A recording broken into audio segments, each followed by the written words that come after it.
Bismillahirrahmanirrahim. Assalamualaikum warahmatullahi wabarakatuh. Bapak Ibu bendahara, baik bendahara SD, SMP, bendahara desa, bendahara puskesmas, bendahara dinas instansi yang hormati. Kali ini dia mencoba menjelaskan secara singkat terkait pajak pertambahan nilai atau PPN yang dipungut oleh instansi pemerintah. Berdasarkan Peraturan Menteri Keuangan Nomor 231 PMK titik 03 2019 tanggal 31 Desember 2019.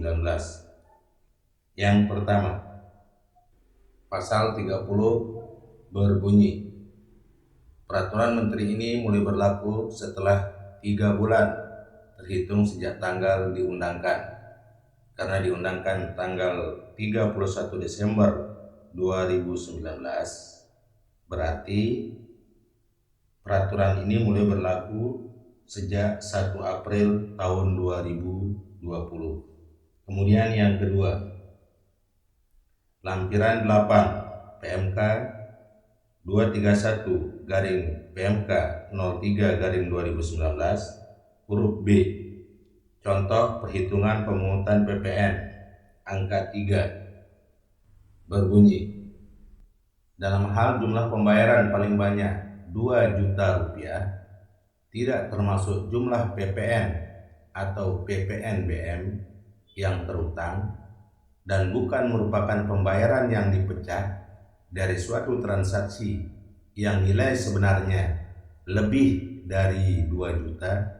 Saya ulangi, bukan merupakan pembayaran yang dipecah dari suatu transaksi yang nilai sebenarnya lebih dari 2 juta rupiah, maka PPN tidak perlu dipungut oleh instansi pemerintah. Saya ulangi lagi, maka PPN tidak perlu dipungut oleh instansi pemerintah. Contoh yang pertama, jumlah pembayaran atau transaksinya atau kwitansinya 2.090.000.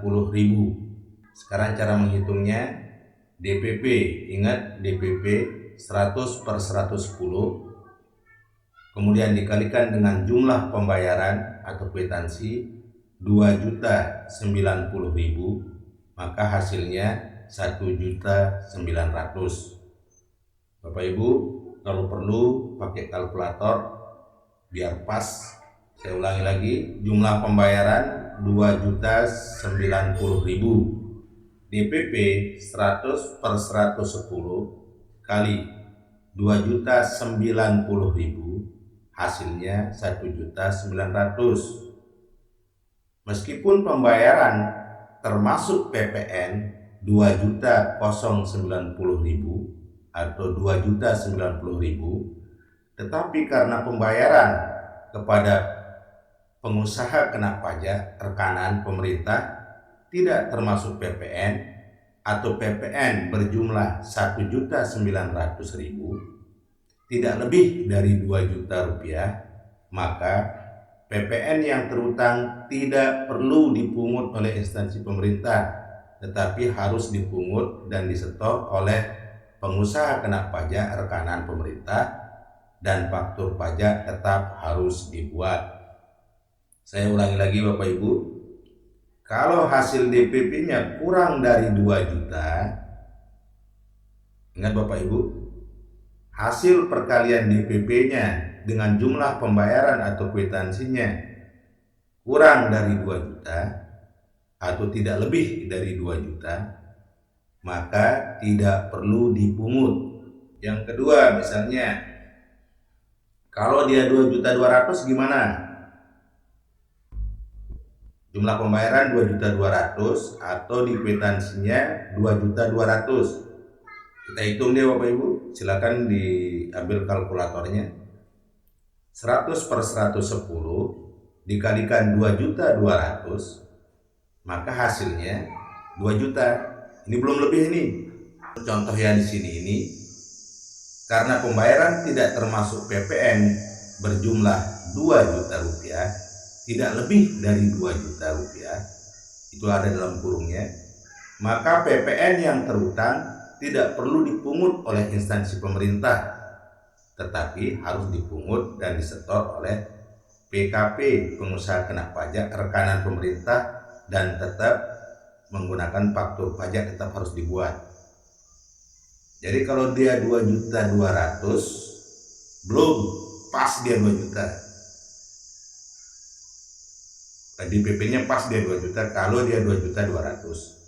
Sekarang kalau dia lebih dari 2 juta, kalau dia 2.201.000 rupiah, berarti dia kena. Coba Bapak Ibu hitung dia. 100 per 110 kali 2.201.000 rupiah, maka hasilnya 2.91 sen. Karena pembayaran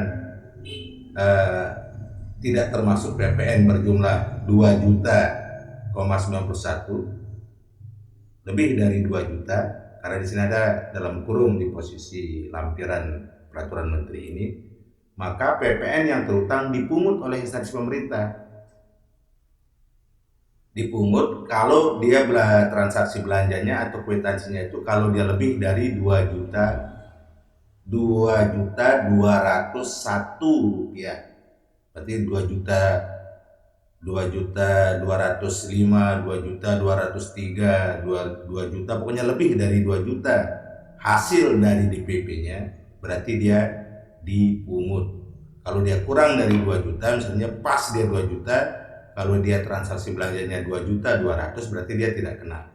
Kalau dia lebih dari 2.200.000 berarti kena. Ingat Bapak Ibu, transaksi kalau dia lebih dari 2.200.000. Mungkin itu saja yang dapat saya sampaikan Bapak Ibu. Wabillahi taufiq wal hidayah. Wassalamualaikum warahmatullahi wabarakatuh.